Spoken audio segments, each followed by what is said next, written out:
Today's episode of Inside Games is sponsored by Ritual. You can get 20% off your first month by going to ritual.com/inside20 and using code INSIDE20.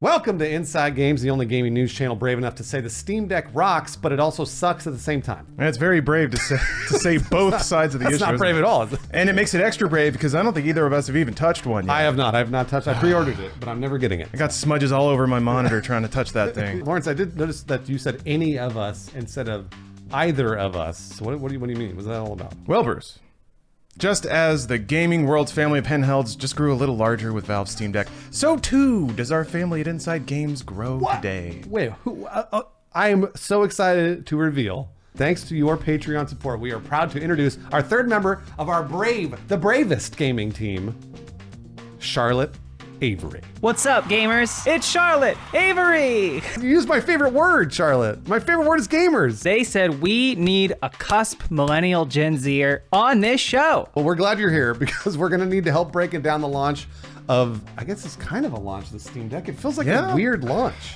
Yeah, I guess some people have it. I don't know. Did the 30 people that were able to pre-order it get one? I don't have a shipping update yet either. Yeah, me neither. I felt so proud/smug, which is the way gamers should be, when I got my pre-order and still no Gaben at my door. Yeah, I haven't gotten any updates. I also didn't order it. That's the problem. We're still waiting on Gaben to deliver our Gabe gears, but that's not going to stop us from obsessing over Valve's chonky portable PC. Yeah, consensus seems to be that while the Steam Deck is a really cool-ass gadget, it's not quite ready for widespread use just yet, and its weight and its battery life make it not the best portable system. It also falls into a weird middle ground where only a small group of people would really enjoy it to its fullest. Honestly, really, that's code for lazy dorks like us that would rather sit at a couch than hunched over a desk. Yeah. Linus Tech Tips reviewed the Steam Deck as, quote, fundamentally incomplete, citing a host of annoyances with the system's UI and game stability. At the same time, they acknowledge that Valve is on the case and rolling out updates all the time. Unsurprisingly, the tuner PC aspects really appeal to Linus, who passionately praised Valve for taking, quote, the guardrails off my console and let me do whatever I want with it, understanding that there might be some hiccups along the way, and someone finally did it. The Verge's review is a little less starstruck with the techie aspects, calling it a, quote, unfinished, infuriating, unpredictable, buggy mess. Oh, jeez, oh my gosh. Yeah, dropping the bombs in their video review, and they scored it a 6.5 in their written review. Chunky UI problems, compatibility issues that come and go, and the general PC experience of needing to fiddle with a game for up to an hour just to get it running like you want. All from the comfort of your toilet. They likewise point out more fundamental issues with performance and battery life, noting that graphically intense games like Control can drain the battery in under 2 hours when running at 60 FPS, which is what every gamer wants, right, Charlotte? It's only natural. That's what the human eye sees at. Wait, are we recording video at 60 FPS right now? Yeah, that looks pretty buttery. We better be. It's never too late to start a new ritual and incorporate a healthy habit into your routine. Building a lasting habit takes time and consistency. Luckily, Ritual is giving you 20% off your first month so you can take on the new year with a habit that lasts. You have a perfect diet, day in, day out. I just ate a whole tray of combo fajitas, so me neither. Ritual helps people fill the gaps in their diet with no shady additives, fillers, or colorants. These 2 easy-to-take capsules provide 10 nutrients to support a strong foundation for your health. Ritual is a brand I can trust because they're so transparent about their packaging and materials. They use 100% recycled materials, and mailers are made from recycled newsprint and plant fibers. They even use plant-based ink. Ritual is also the obsessively researched and transparently made multivitamin. Essential for Men contains 10 high-quality ingredients like vitamin A, D, omega-3, and zinc that are difficult for men to get from their diet alone. The delayed-release capsule design is gentle on an empty stomach, and There's a mint tab in every bottle to keep your vitamins smelling fresh. Ritual has vitamins to support everyone. Essential for Men is a multivitamin designed just for men, but they also offer a multivitamin for women, a 50+, prenatal, postnatal, and a teen vitamin. Transparency is at the core of everything Ritual does, from the way nutrients are sourced to the environmental impact of materials used to ship thousands of orders. Ritual searched the globe for the best suppliers from around the world and is transparent about where they source their ingredients. Ritual subscriptions are delivered straight to your door. It's only $1 a day to have 10 high-quality nutrients your body needs delivered straight to your door every month. No strings attached, no extra charge. Fill the gaps in your diet with Essential for Men, a small step that supports a healthy foundation for your body.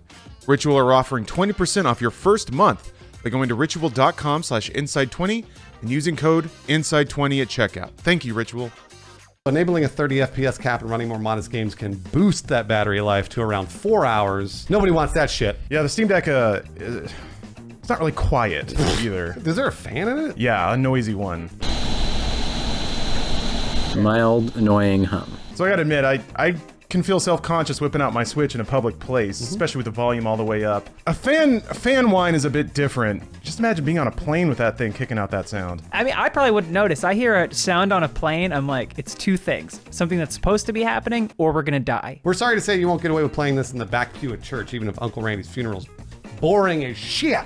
And you really want to impress your nephews by showing you can actually play literally any PlayStation 2 game wherever you want. Crazy, right? PlayStation 2. We've been waiting. All that said, The Verge's Sean Hollister is still smitten by the deck's magic, saying, quote, I can't believe they actually made PC gaming portable, but they did. PC Gamers Reviewed calls the Steam Deck the, quote, turbocharged Switch Pro that Nintendo will never make, but due to its weight and size, finds that, quote, the couch and bed really are the only places I'll expect I'll be using the Steam Deck. Amusingly, Bruce, due to my weight and size, those are the only places I find myself most days anyway. Self-deprecating humor aside, PC Gamer's Wes Fenlon spells out just how heavy this chonker really is, writing, quote, the Steam Deck weighs 68% more than a Nintendo Switch and 38% more than the latest iPad. It weighs more than 2 Switch Lites or 3 PlayStation Vitas duct taped together, unless you use a lot of duct tape. As a result of the heft, the weight, Fenlon finds it uncomfortable to hold for more than an hour at a time, opting to rest it on a couch pillow for longer play sessions. That seems like a serious oversight for a console that's ostensibly portable, or maybe a not so subtle message from Valve that gamers need to beef up their forearms a bit. You gotta do those hammer curls. You guys ever see Yeah. hammer curls? Those are the ones where it's like that, right? And here I thought gamers have been training for that for decades. Yes, that's right. This is a masturbation joke. It's called a deck. That's what we get. It's like a cyberpunk reference. Come on, everyone. It is, but it sounds like dick. Hey, speaking of masturbation, it seems the Steam Deck already has an issue with drifting sticks. What, already? No, come on. No. Oh, well, I had. Past tense. Reddit user King Jong Thorse posted a video on March 1st. Man, I love King Jong Thorse. Showing a drifty stick, apparently introducing a firmware update. Valve support acknowledged and updated the firmware on the same day, fixing the stick dead zones and removing the issue like that. Some Steam Deck compatibility issues seem to be well out of Valve's hands, though, as high-profile games like Fortnite and Destiny 2 have both confirmed they will not run on Steam Deck. Fortunately, Bungie hasn't said exactly why Destiny 2 isn't or won't be supported. Probably because they'd have to, claw through the mountains of Sony money they just got to get to their computers and post about it. They did find the time to say that if you try to bypass their incompatibility warnings, you'll get handed a hot, steamy ban, though. Well, thanks. That's it. Thanks a lot, Bungie. Epic Games CEO Tim Sweeney is far more used to wading through piles of cash, though, explaining on Twitter that Fortnite is not currently supported on Steam Deck because, quote, we don't have confidence that we'd be able to combat cheating at scale under a wide array of kernel configurations, including custom ones. I have a computer science degree, and I still am not exactly sure what that means. Sounds like a job for me. Here we go. It's time to get a little operating system talk. Do it. An operating system is a layer of software that basically manages your system resources, by that your CPU, your hard drive, your RAMs. You're putting Charlotte to sleep. Oh, yeah, that's fine. She'll wake back up. Okay. The part that you see with all the pretty windows and sounds is called a shell because it goes around the correct. kernel. That's right, yeah. The heart of the operating system is called the kernel. That's right. That's the guts of the operating system that interprets your inputs, talks directly to system components, and it kind of protects you from blowing your computer up, which is nice. You tell the shell to do something, the shell tells the kernel to do something, and this prevents you from melting your computer down into slag accidentally. More secure anti-cheat software runs at the kernel level, under the shell, which is really the only place you can authenticate inputs and make sure nothing screwy's going on. If anti-cheat ran at the shell level, then a user could install software at the kernel level, have it talk up to the shell level, and then the shell would think everything's fine. Makes sense. Steam Deck, however, runs on a fork of Linux OS that uses the monolithic kernel. Windows runs under the Windows NT kernel, so different kernel, which means the anti-cheat tools they've customized for Windows NT won't just work on a different kernel, which means they gotta do some work to move it over. Moreover, Linux OS supports multiple kernels, including custom ones, and some of them are open source, meaning there's a way bigger software space to try to test and verify, and that's why you can't just flip a switch and have it work. Did you get all that? I mean, I received it. I think I'm going to just kind of chew on it for the next 12 to 48 hours. Despite those challenges, Sweeney also tweets that, quote, there's a big effort underway to maximize easy anti-cheat compatibility with Steam Deck. Hey, so that's nice. They're trying. Ars Technica's Kyle Orland goes more into the weeds on the technical challenges of creating a scalable anti-cheat solution for Linux OS, which is an interesting read if you want more technical details on what this all means. Long story short, though, Linux's open source nature means that it would be very, very challenging to lock the system down with any measure of security, which is kind of the point, but it sucks when you want to play Fortnite against non-cheaters. What if I want to be a cheater? There's always Destiny 2 on Stadia, which The Verge's reviewer got working on the Steam Deck, or Windows.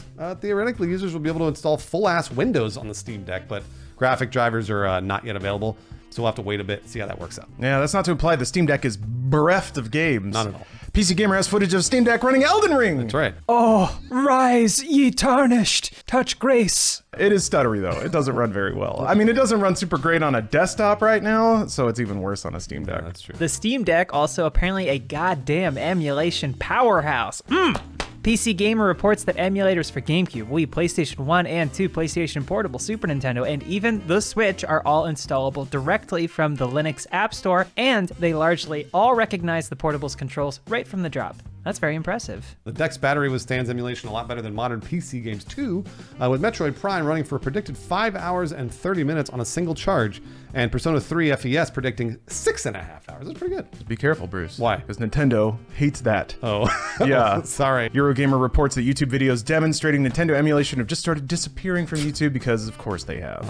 All in all, it sounds like a jittery launch for a gadget that targets a strange demographic, PC gamers that go outside. Nice, excellent dunk. Or as far as emulation is concerned, people that would rather play games from 20 years ago, which gets more understandable as the years go by. Even if the launch is less than perfect, Valve has earned the benefit of the doubt when it comes to peripheral support as they continue to push updates for the Steam controller and Steam Link, things that no one bought or ever used. And just honestly, Steam has just had terrible luck with hardware. Even the Index, which I loved, came and went, I feel like. They're So- trying. Speaking of Valve supporting their own devices, they took the very uncharacteristic step of actually launching a game for the Steam Deck. No. Sort of. No. Calling it a game is a little generous. Yeah, no, Aperture Desk Job is a free 30-minute mini game that explicitly says, quote, not Portal 3 on its Steam page.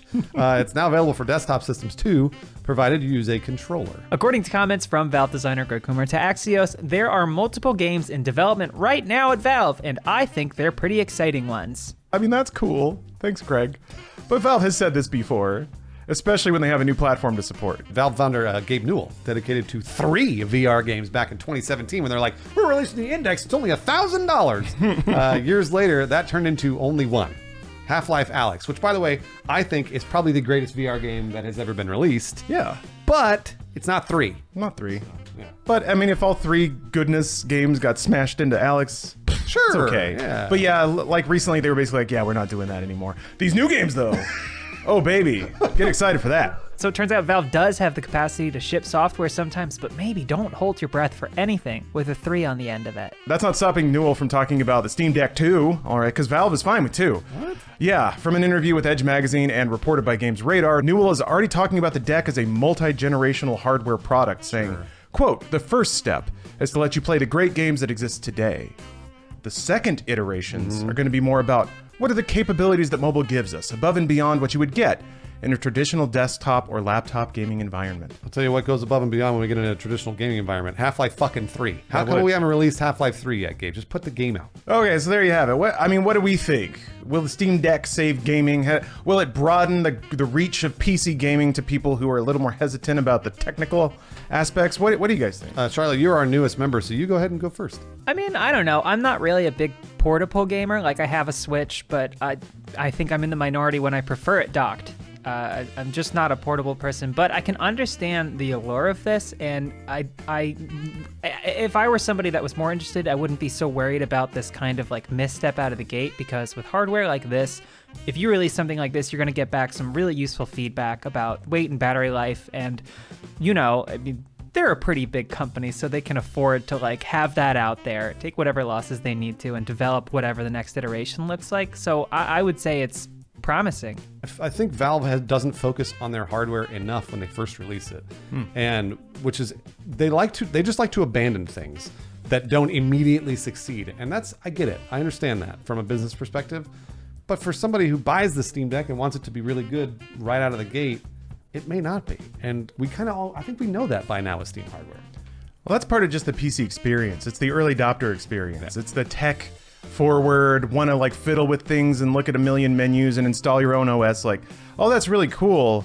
I don't know that market is big enough. And I don't think that market was asking to do that on the go. It's true. So it does seem to be a product that doesn't have an audience right now. That doesn't mean it won't in the future. And certainly having a more console-like experience for the PC, which is something that Steam was trying to do back with Steam machines a million years ago. Yeah, I remember. Big picture mode. They're trying to open it up, and I appreciate and celebrate the attempt, because the more people play PC games, the better. That's true. But I don't think you're going to convert somebody who just wants to turn on a system and play a game and have it run without issue. I don't think you're going to convert them into being a PC gamer just by cramming it into a handheld format. Yep, I completely agree. All well said. Way to go, panel of people. Before we go, we want to extend a massive thanks to everyone that decided to back us on Patreon, because that's the reason Charlotte's here. Thank you. Thank you. We have smashed our original campaign goal, which means we can not only have the wonderful Charlotte Avery join us for news reporting, but also we'll be making 2 news episodes a week, restarting the podcast, and producing more games reviews and games culture content. Yeah, it's really, really exciting. Yeah, it's crazy. Just to give you guys an update on where the channel's going and how we're going to operate, we're going to click into 2 news episodes a week, starting the week after next. So starting on March 13th. Starting with this episode, all our content will also be distributed via podcast feed too.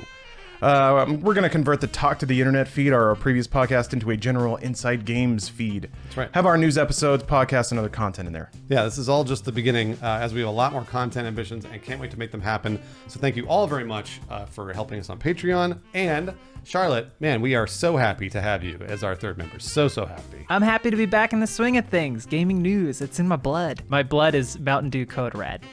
Oh, I'm Baja Blast. We should both see a doctor.